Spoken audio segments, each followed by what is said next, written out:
been a busy and challenging year for Freemasonry in New Zealand as the new Grand Master, Jim Watt, worked to roll out his plan for a more inclusive organisation that gives members a louder voice.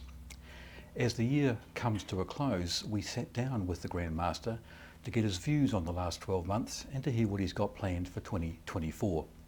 His goal, as you'll hear in this interview, is to do more of the same, to continue his work to ensure the organisation is as inclusive as possible of brethren, and that brethren have a chance to have a say on the future of what is essentially your organisation. So you've been Grand Master for just over a year now, and you came into the role promising some reforms, shall we say. How do you think your first year has gone? Been an interesting year.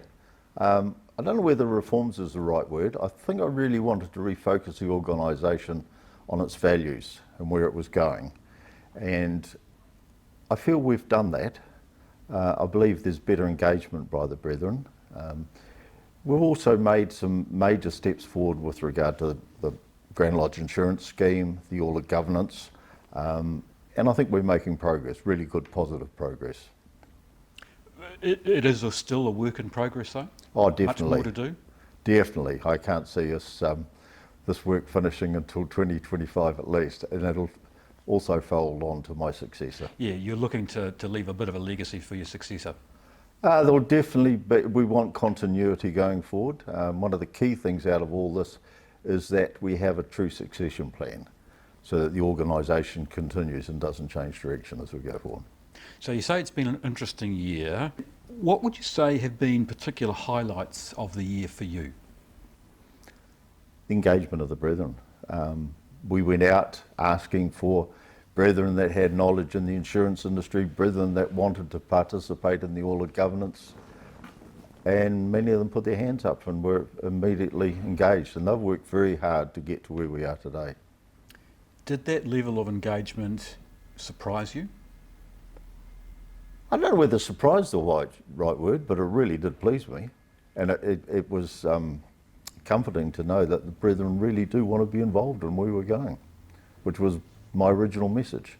It does demonstrate an interest in the future of Freemasonry, doesn't it? Oh, definitely. And I think the key thing out of that is that it was the younger brethren, the past masters, the master masons. And I mean younger in Masonic years, not just younger in years.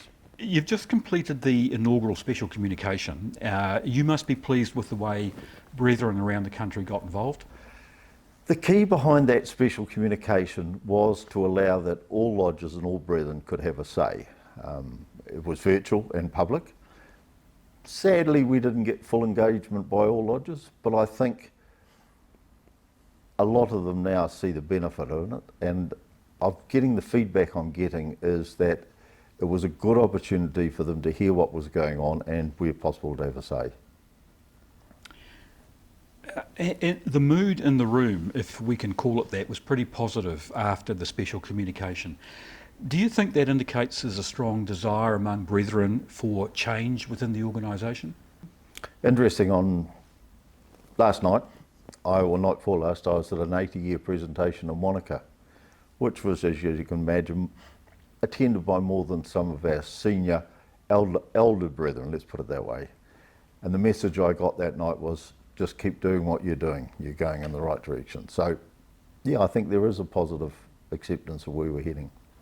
Is that a change, or has that always been there and you're just developing it? I think it's always been there. I think it's just brethren are feeling a little bit more empowered, they're able to actually have a true say, and the fact I think they believe that I and the rest of the board and the trustees are listening to them. And that's the message that you delivered quite strongly when you first came into the role, that you wanted to listen more to members.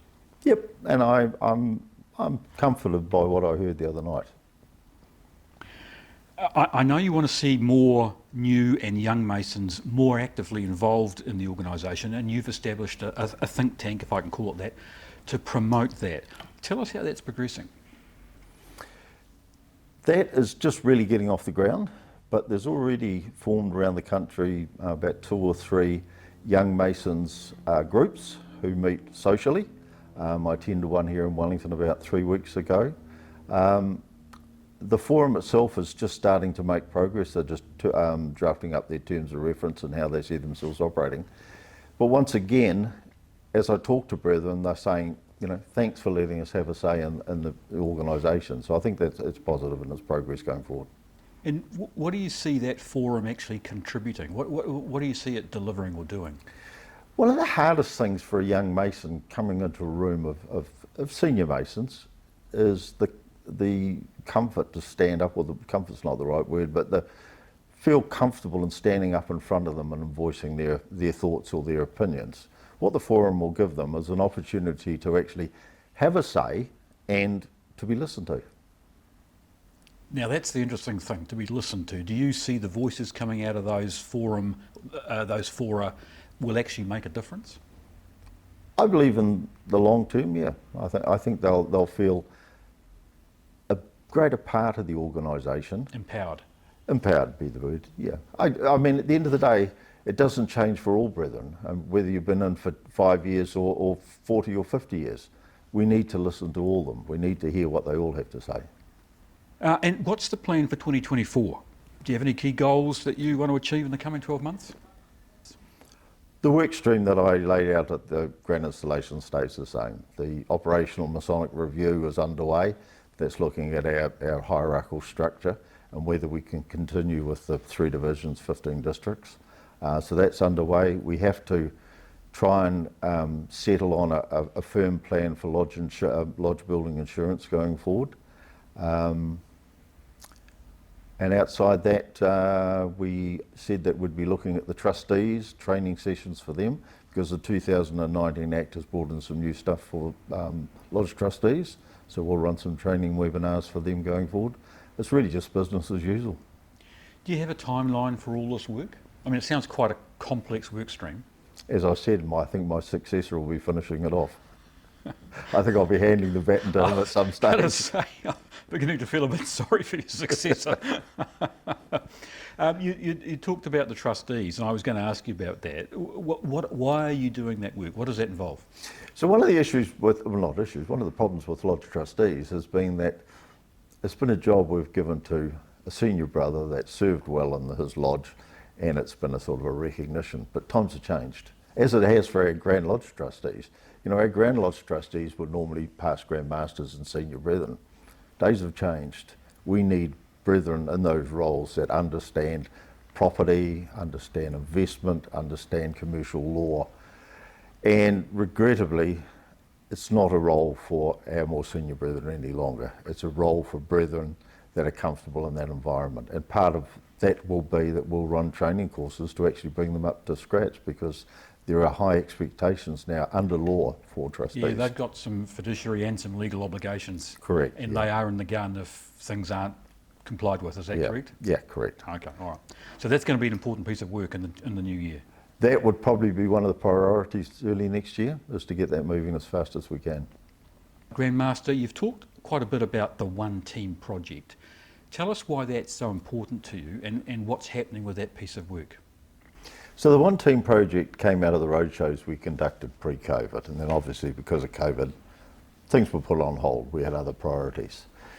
The focus of One Team is that it is what the brethren asked us to do, what they expected from Freemasonry and how they saw Freemasonry going forward. So it fits in with a lot of the other work that we've been doing last year and we're looking at doing next year. So it's important that we revitalise that, get it back into the organisation, start focusing on what the members want out of Freemasonry, not what we want out, or I as Grand Master want out of Freemasonry, but what they as members want out of it. And the One Team is exactly what it is. We are one team. We're all Freemasons together. It's our organisation. It's not my organisation.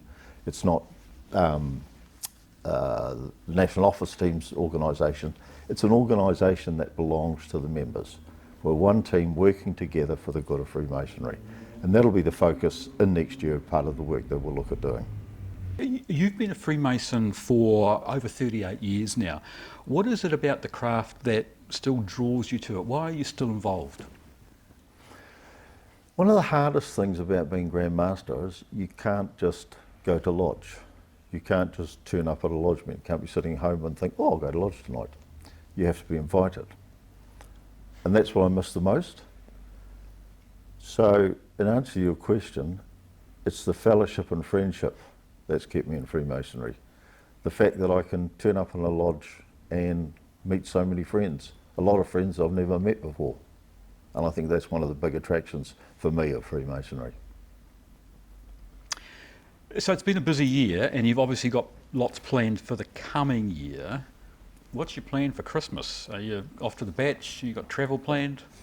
So we're dog sitting for friends that are off to the northern hemisphere for a white winter. Haven't you got your white own Christmas. dog though as well? Yeah, we've got our own dog. So we're actually looking after 2 people's dogs. So we'll have 3 dogs at the Batch, Penny and I and 3 dogs. And I think our Christmas period will be spent walking, enjoying the sunshine. I know I've got a big pile of firewood that needs to be cut up. Yeah, that'll be our Christmas. And I think the last time we saw you with your dog, you had the dog in a Harley Davidson, is that right? Yeah, the bike's on the road, so hopefully we'll get a bit of riding in as well, but it'll be a relaxing Christmas for us. Yeah, weather depending. And fishing, is that right? Yeah, well, it depends how the river's looking at the moment. Normally don't fish too much during the Christmas period on the boat because the lake's busy, but up the rivers I might go for a wander. Good on you. And Penny, what's her plan? Exactly the same. Oh, okay, right. I think she's looking forward to just a laid back of us not travelling and doing anything for a few weeks. So finally, Grandmaster, you know, the year's coming to a close. We're all looking forward to Christmas. What's your message to brethren now? My message to brethren is really, look, thank you for the year that we've had. Thank you for your engagement. Thank you for what you've contributed. And Penny and I extend to all Masons and our extended Masonic family, just have a great Christmas, a Merry Christmas, a Happy New Year, and I look forward to connecting with everybody in 2024. Thank you, Grandmaster. Thank you very much for your time. It's lovely to talk to you again. We wish you and Penny all the best for a relaxing break, and we'll look forward to talking to you again in 2024. Thanks, Daniel.